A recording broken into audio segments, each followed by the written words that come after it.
So thank you for joining us today. So webinar today is finding a job or start working in Japan. The next webinar next week will be about you know that Japan is quite slow. So it will be about resilience to overcome slowness in Japan. Paul Capodano is here. Okay. Hi, Paul. I think he's still connecting. But...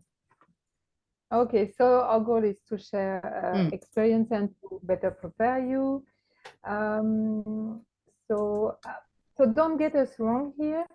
Japan is an incredible opportunity to live, and being immersed in the Japanese culture helps you to think out of the box and to reflect on your own culture or mixed culture, as I should say, especially for Marie.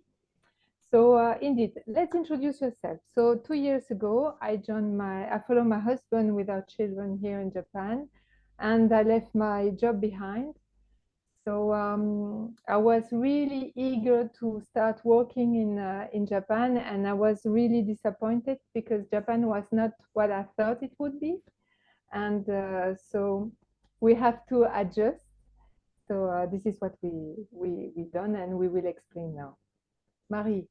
Okay, so I'm just like Sandrine. I moved here 2 years ago. I'm half French and half African, half Cameroonian, if you know where that country is. So I count for this webinar. So this is my sixth expatriation.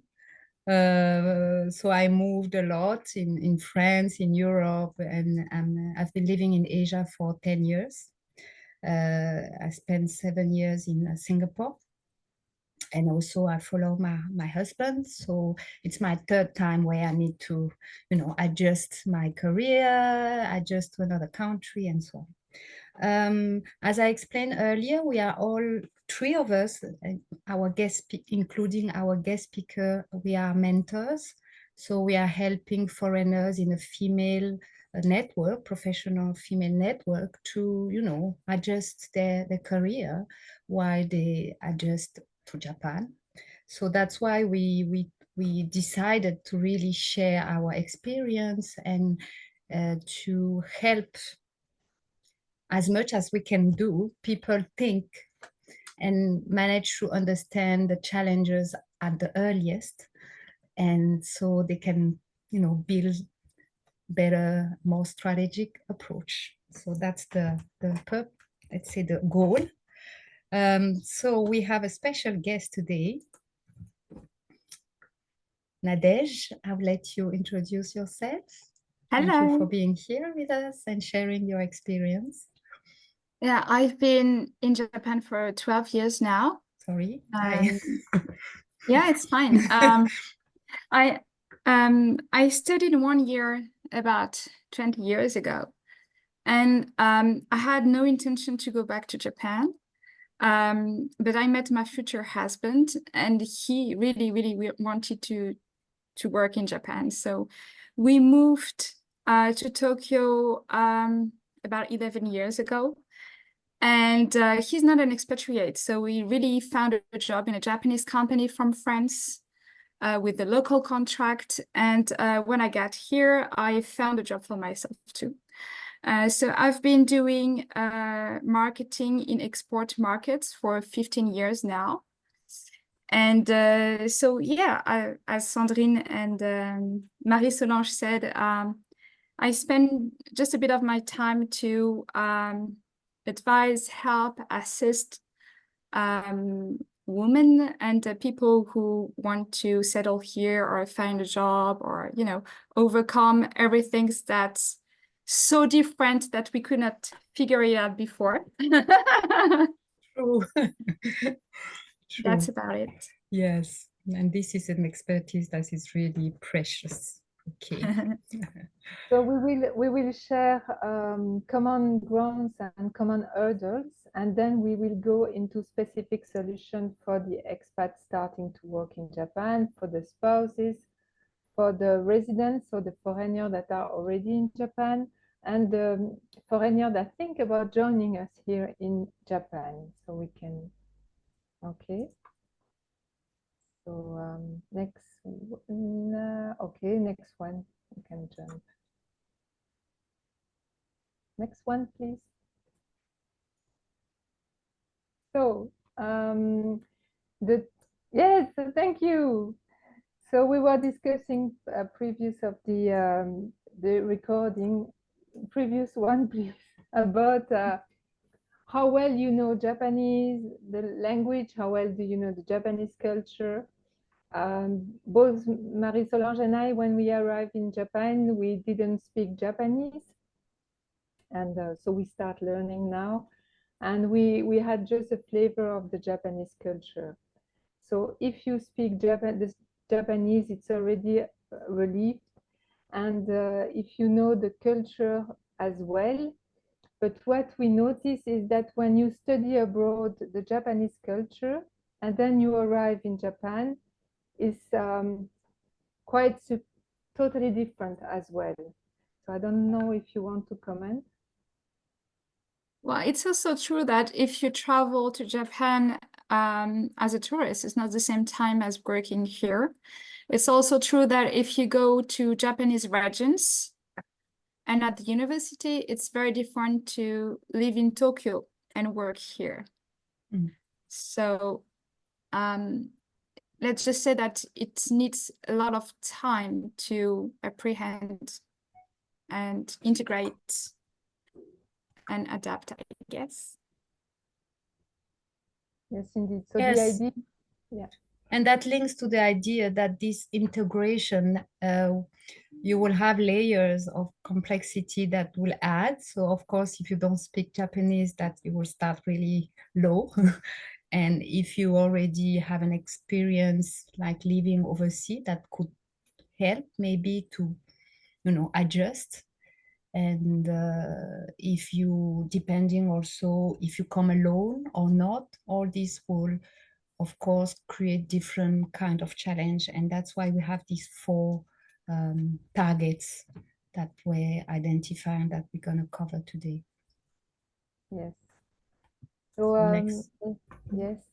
So when I arrived in Japan, I said, oh, it's okay. I used to work in the US, in UK. I will find a job where Japanese language is not needed.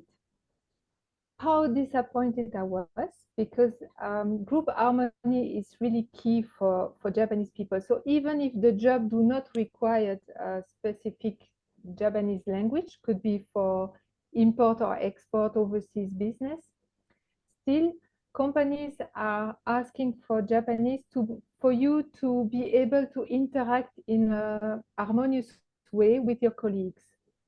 So really the Japanese language is an issue if you don't if you don't master it, except for some of the profiles that are highly requested, such as AI, IT, software engineer, robotics, those type of job where you don't, they overcome the language barrier. Mm. And if you do speak Japanese very, very well, you apply for a job, but don't be surprised that at the end of the game, if you are facing a native, the natural preference will go for the native. So be aware that even if you do speak Japanese at N1 level of the test, still you may face the competition of native people. So that's why they have a huge lack of inclusion toward foreigner and more of that women. So imagine two women foreigner looking for a job in Japan is just double hurdles. And then, yes, I thought, okay, but I will go for an international, a European company, for example. And I was surprised all these international companies still have a Japanese mindset, because HR is Japanese, management is Japanese. Might be top management could not be Japanese, but all of the rest is Japanese. So even if the company has a headquarter elsewhere, the branch that is operating in Japan is Japanese minded. So to find a job, you need, that's really critical, network, network, network, network. So link with us on LinkedIn. LinkedIn is a wonderful tool, not really used by Japanese people, but by foreigners well, and also by Japanese that spend time overseas. But network is really key.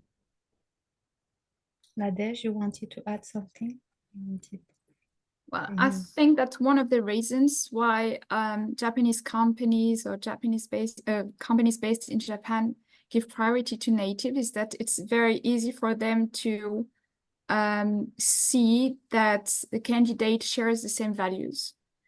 Because historically and even now, Japanese companies tend to recruit on values and soft skills. And we say in French, savoir-être, like the behavioral intelligence, more than focusing on hard skills.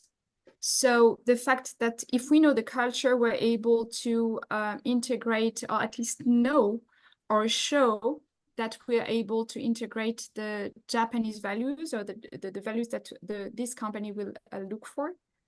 And in this case, we really reassure the HR or the directors or managers that are recruiting.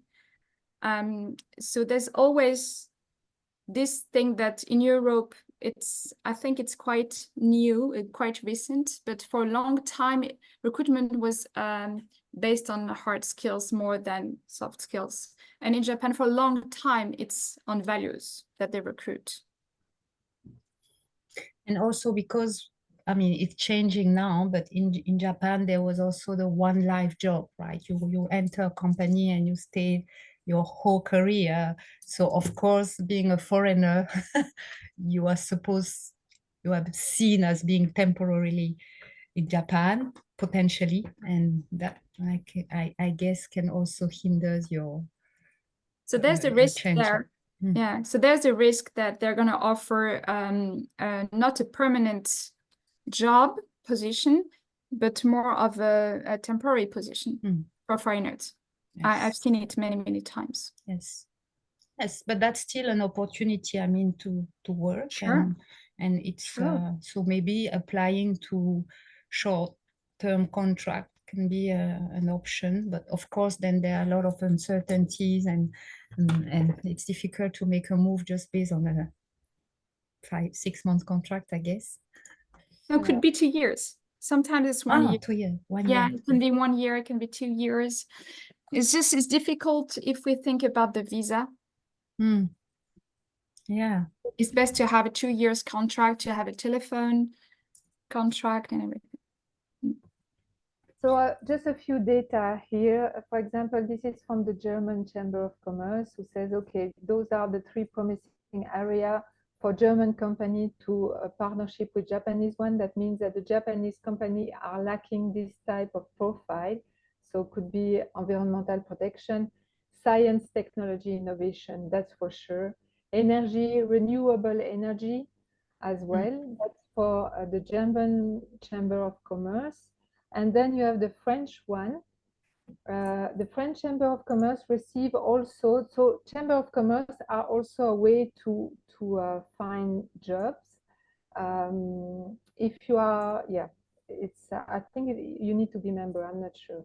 So for the French one, most of the job that they receive from company are about marketing, communication, translation, and also salespeople and engineers. And then you have small groups. If you come from Europe, you know that French people are known from the luxury, French or Belgian people as well, for luxury goods, for food, retail, automotive, and technology. Those are the domain where they are looking for people, and that we are known for that. The next one, it's so the next one is that as expat spouse, or if you want to enter into Japan, you may start with a job that is not what you want, but at least it's a way to start working in Japan. So you could be English teacher, translator, digital marketing assistant, administrative assistant, even if you aim at other things, but that could be a kind of entry job. And then a lot of expat spouses are doing coaching or yoga or work around travel or tourism.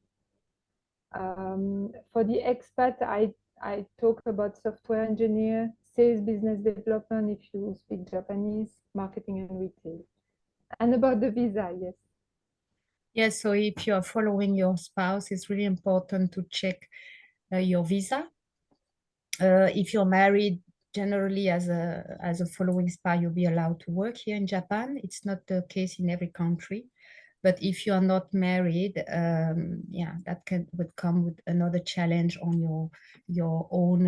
You need your own visa. You need to fix your own health insurance and many others important aspects of your life here. So Nadej, I think it was your experience the first time you moved to Japan, or I'm mistaken? Did you move here when you were already, sorry for asking that personal question. Yes, can you repeat, please, Marie-Solange? I wanted to know whether you came here as a spouse, not as an expat, you explained earlier, but were you already married? Yes. Yes, you were. Yes. If it's not the case, if you're following your husband, is important to check their, yeah. Actually, because my husband was hired by a traditional Japanese company, they took care of my visa. Yeah. Oh, nice. As a spouse. Yeah. And then when I got a job, the French company that was at the time a representative office, they took care of the visa.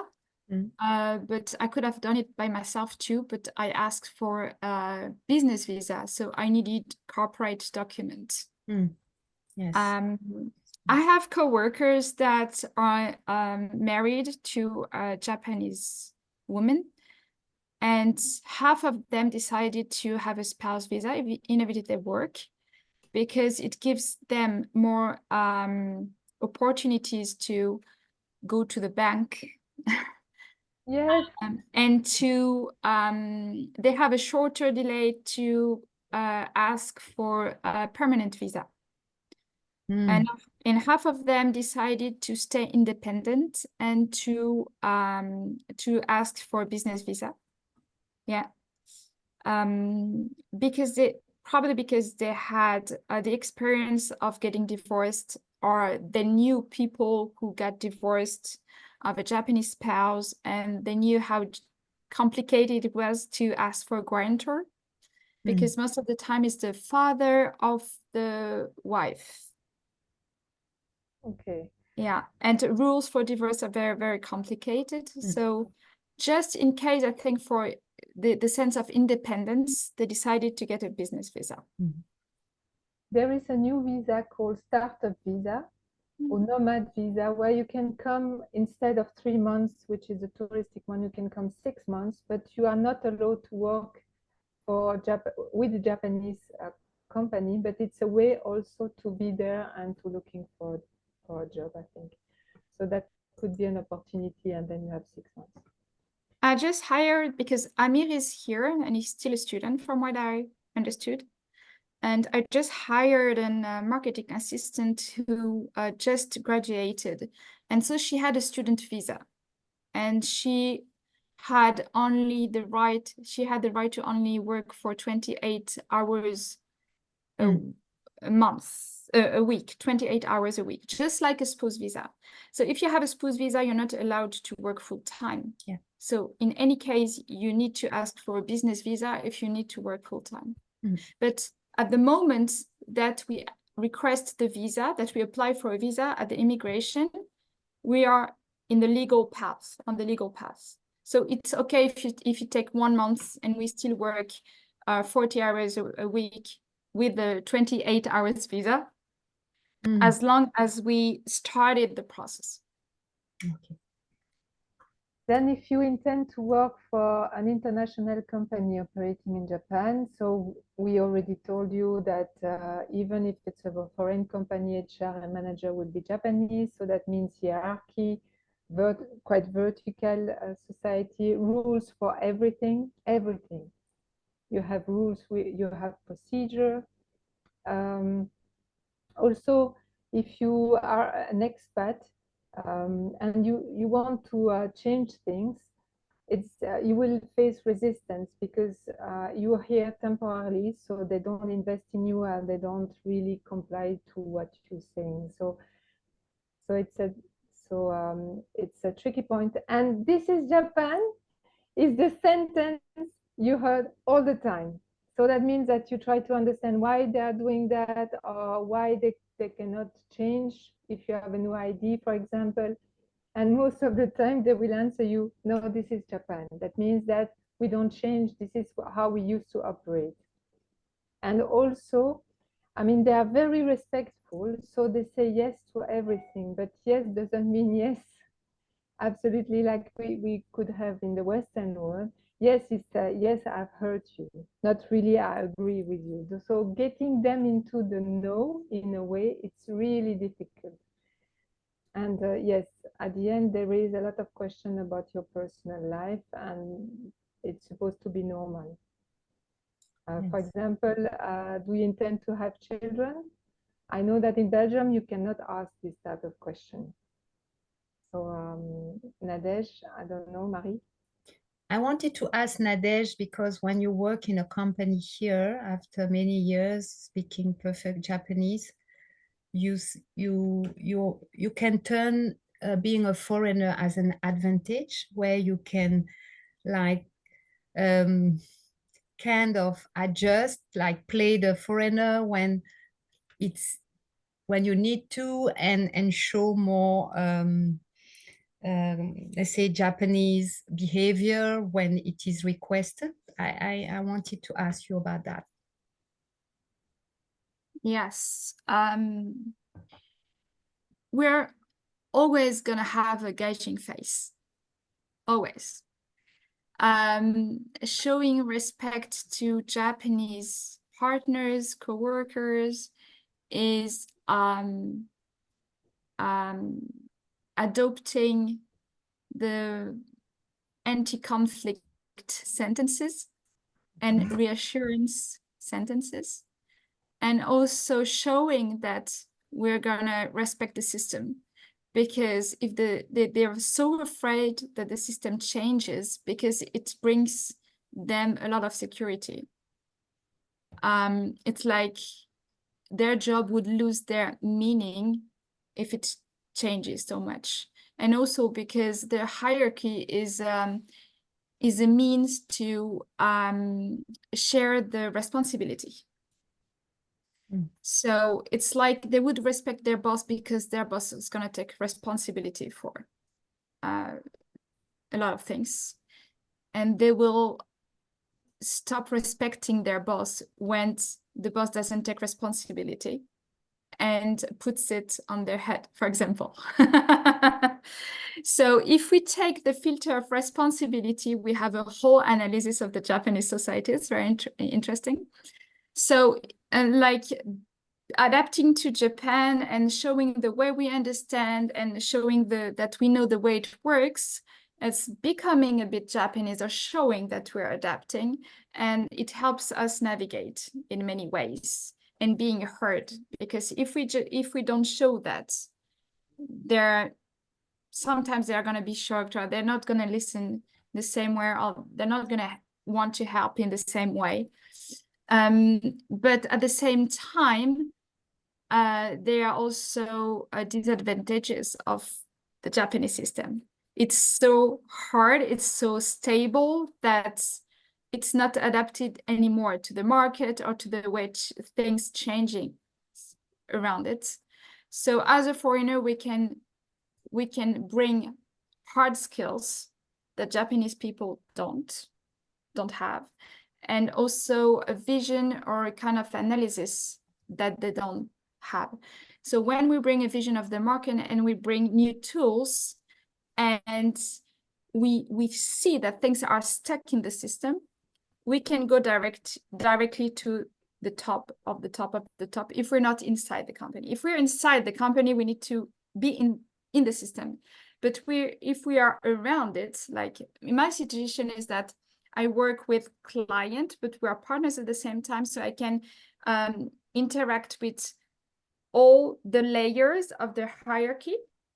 I have a lot of proximity, but I'm not inside their company. So I gravitate around it and inside it, but I can move. I'm not stuck inside the system. And so I respect the system as much as I can because the processes make it very comfortable, because we need to respect it, and because people work like that. But when something is stuck, they need our help. They need our help, and they tell us that. They tell me, I can't move further. This is this person deciding. So I can tell him that we're going to meet you. But if you go directly to him, you can get the validation that I need to do my job. And so we go past the hierarchy like that. And it's fine. It's okay. The tricky point is that who does what in a company is not always clear. So if you fancy a specific company, you should take time to understand who is doing what within the company to make sure that you are interacting with the appropriate person. Decision maker. Yeah, that's very true. In our team, we took years to have people in charge of us. Yeah.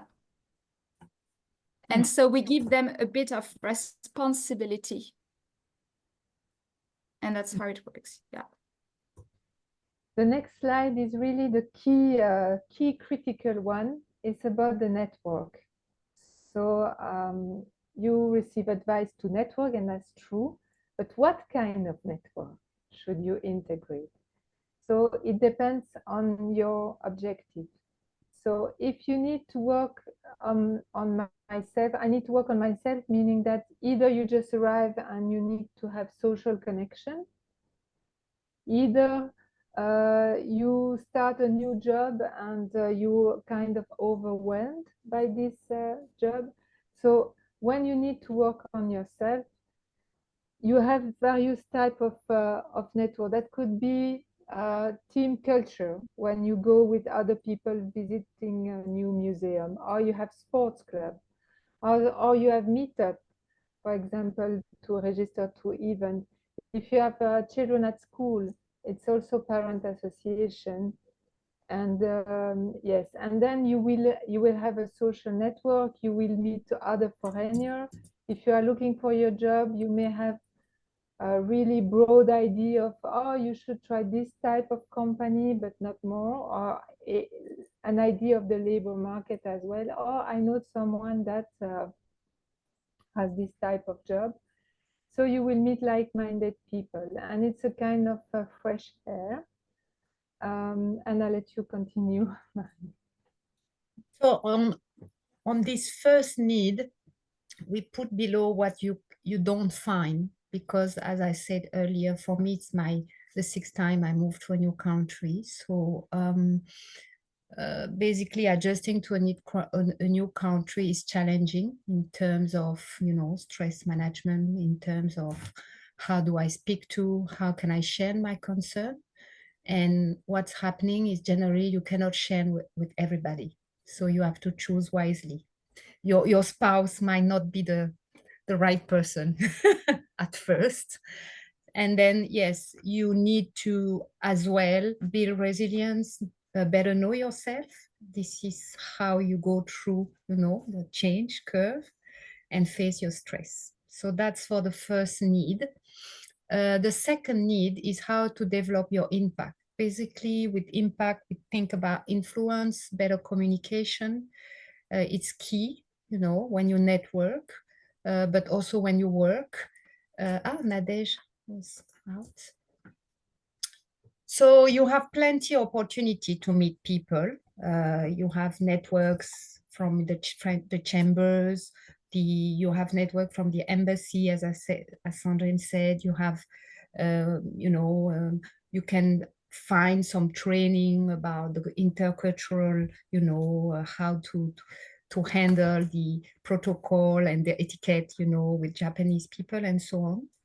But what you don't have is how you can really develop your strong brand, and it's key also to how you can make decisions, how you can address tough discussions, and that could be you know, that could be networking. For some people, it's they go to network, but they don't really know how to strategically approach people, what to get from there beyond the business cards collection, how you present yourself, depending on the audience setting. For people, expats, of course, it's to manage local teams, how you adjust to the need of the country, and how you sustain relationship in this overseas foreign country where people, you know, stay 3 years and leave. So it's like a permanent challenge. And then I need to progress. I need to progress in my job. It's usually when you are, it's not personal, it's that you represent the company you are working for. So you will go to industrial association, chamber of commerce, professional networks such as startup networks or one-time events. So it's more about talking business. It's more about your contact, your sales contact. And I would say to find a job, it's not the main channel. That could be one, but it's not the main one. And what is good in those associations is that you meet Japanese people. So it's a way also to get into the culture. Mm. But those networks won't help you to give advice on how to build your career, how to adjust your leadership style to Japan, how to prepare your career next step.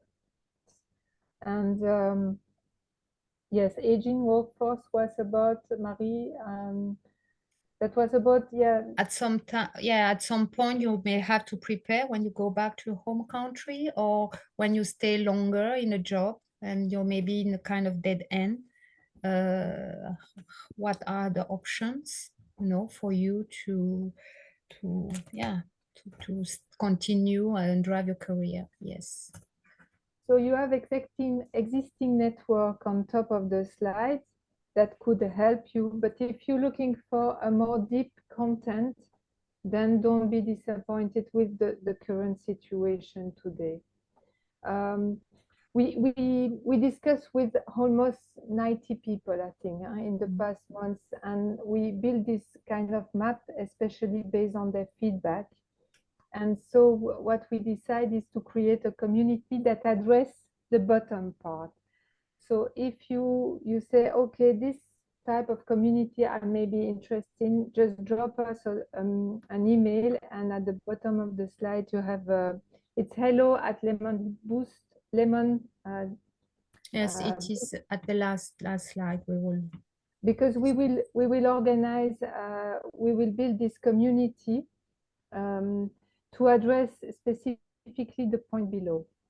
Now it completes what existing already on top of the slide, just yes, for you to know. Yes, and then we can get back to you with like more explanation. Yes, with the details, and Yes. so you know. And next, then we can start talking about specific profile. If you are already living in Japan, yes, so you need to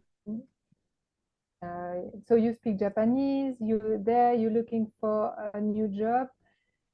You should look also for peer experience. So once again, networking is really the key point.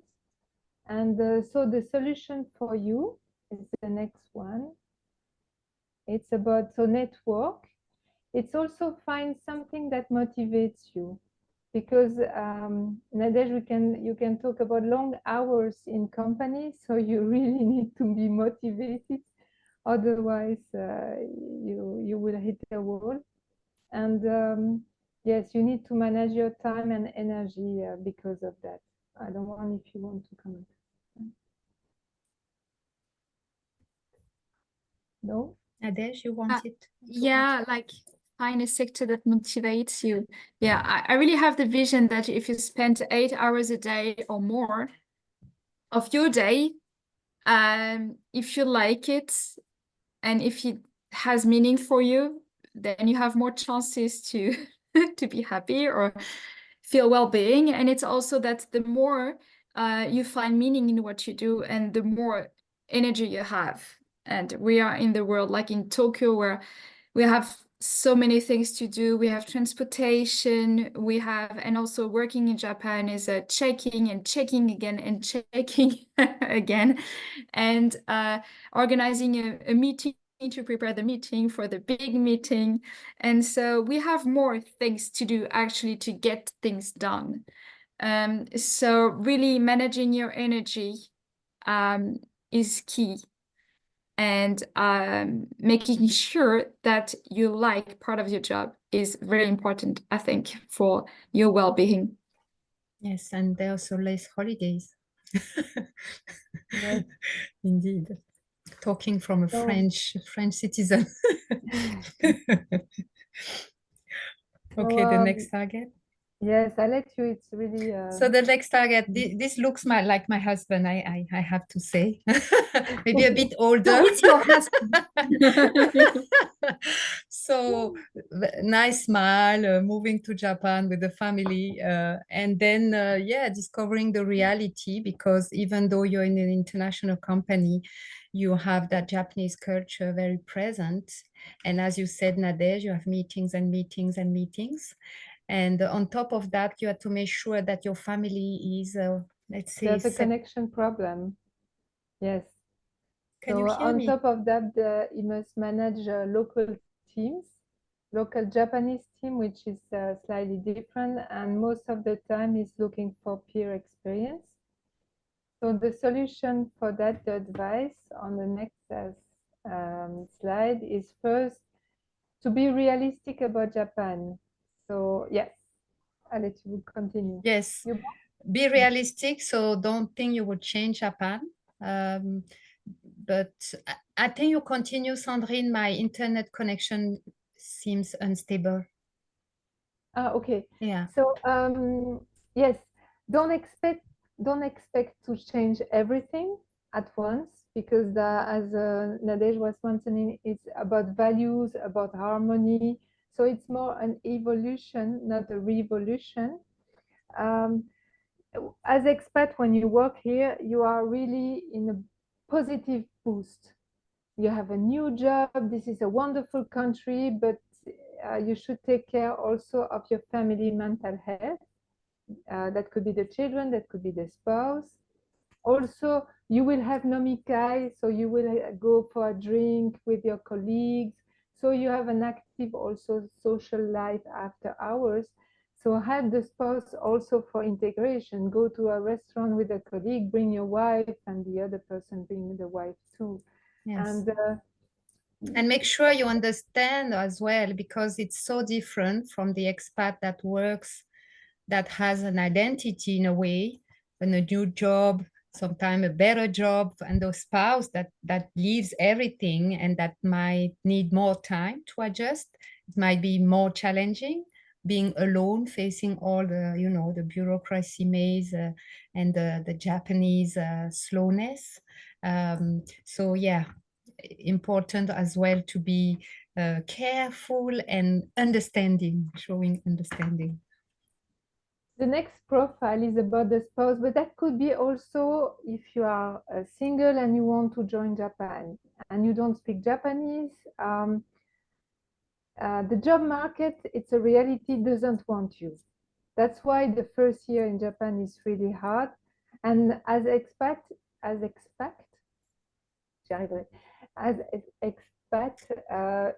they know that you won't stay for a long time. You will stay for 4 or 5 years. So they don't. The company don't want to invest in you. So that's the challenge.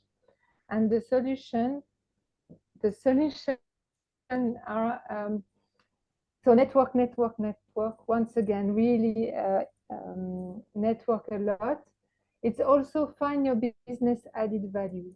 So it's not sufficient to, for example, have a food retail experience.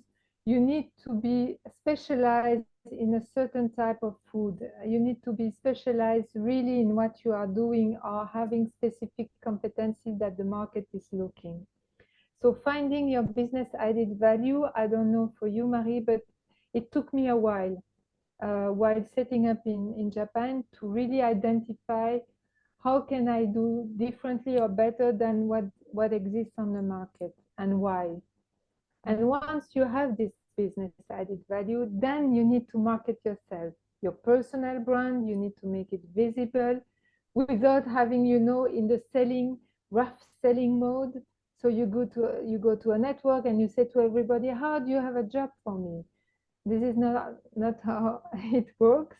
You need to build trust first. They need to know you, and after it will come. And it takes time. That's Yes, important. It takes time. I So was be surprised. Yes, patient. yes, you need to deal with your impatience, which was my case. So find your business added value, then market yourself, and then network, meet people. Could be online, could be in person here. So spend your time, even if you are not yet in Japan. So if you're not yet in Japan, you need to be prepared for sure. And dreaming of Japan is a funny thing because we've met people that are dreaming about mangas, that are dreaming about sushi, but living in the country is really different. So you need to balance your decision to come to Japan, and you need to come for good reason, at least open reason, I would say. You need to prepare yourself. So you can already today identify people on LinkedIn. Yes, connect with us. That's the first step. And once you will be in Japan, you will connect with the people as well. Ask for advice. Then advice is a funny thing because when you arrive in Japan, as we do so 2 years ago, it's still fresh in our memories. That's why we are doing the webinar now. The more longer you stay in Japan, the more immersed you are in the Japanese language and the Japanese culture, and then you forget about how difficult it was. So if you ask an advice for someone who is for 20 years in Japan, he will say, oh, this is easy. And he won't even notice that this is a challenge because he completely forget about it. And that's one thing, ask for advice. Also, the other thing is that if you ask advice to a person that was in Japan more than 10 years ago, I mean, Japan can be slow, but Japan is evolving, so things have changed. So put that into perspective, the advice. I don't know if you want to add something. Nadej, between the 12 years ago and now, Yes. any change Well, that you noticed? Smartphones have changed things dramatically. Mm-hmm. I think COVID too. Yeah. And the big earthquake in 2011. Because during the earthquake and tsunami and Fukushima Daiichi, most of the expatriates went back home. They didn't pay rent. They didn't close their bank account. So now, so when you stayed, you were considered a hero, but now we suffer the consequences in the way that Japanese people don't trust us so much for renting accommodation and stuff like that. And COVID changed in the way that now it's much more easier to do telework. Some companies still accept it. It's okay also for foreigners who work from home to have, less judgmental look from the Japanese people. And it's so much easier also to have flexibility at work when we work with the head office in France, for example, or in Belgium, maybe. Because we can adjust the schedule, and also our coworkers in France have adapted to the distant style of work. So things have been much more easy afterwards. But also during COVID, everything was going slowly because there was no possibility to do networking. And right now, it started again last year. But this year also, networking has become much more, easier. There are so many opportunities that overlay each other sometimes. People have such a need to connect again that it's easier to do that now. I would have an advice to give you is that when you focus on something that is difficult, for example, I did networking during COVID, even though it was difficult, and it was very efficient. Because when COVID ended, then people reminded, they did remind themselves of me. And so I was first in line in new associations, in new projects, and stuff like that. It was very efficient networking at the time. So if ever there's a kind of crisis, you can think of it as an opportunity. And going to a new country is a huge opportunity. If you're able to encompass the benefits and the challenges and all the support you can get. So the negative and positive things, if you're able to see all of it, it's going to be amazing because you're going to be growing into it. If you focus on negative or only on positive, only on the dream or only on the hard challenges, then you're gonna get tired very easily. And I mean, you're gonna be more on survival mode than in growth mode. So really my advice is to take time to encompass the globality of it. And that's why also networking is important, because you have all this perspective and perceptions coming to you, and you can adjust your own perception.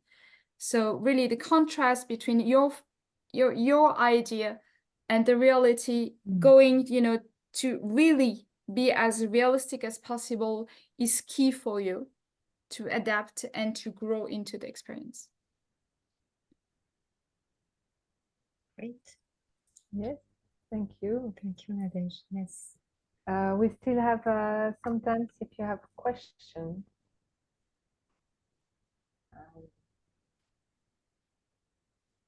If not, I don't recall Amir. So if you are a student, you may find internship as well in Japanese company, also as a student. So it's a good way also to test a Japan-based company. And yeah, I don't know if I let you time for a question or not. No. Which foreign company are hiring people?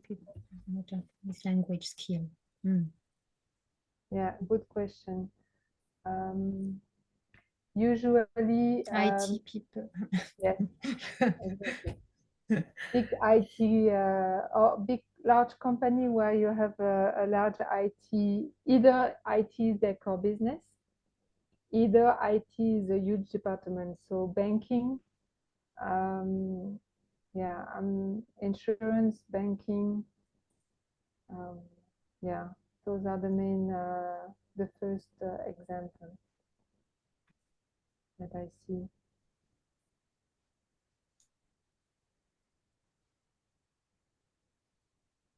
Nadej, do you have any any idea? I knew some web design agencies that had sales staff who are bilingual and that were able to coordinate with the English speakers who were specialized in web design.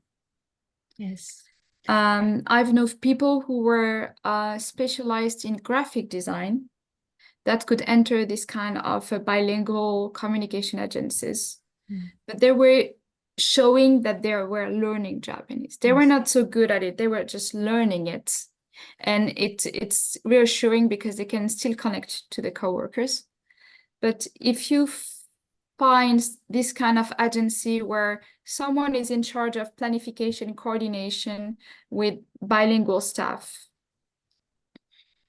these kind of companies are usually you know, well known by the Chamber of Commerce.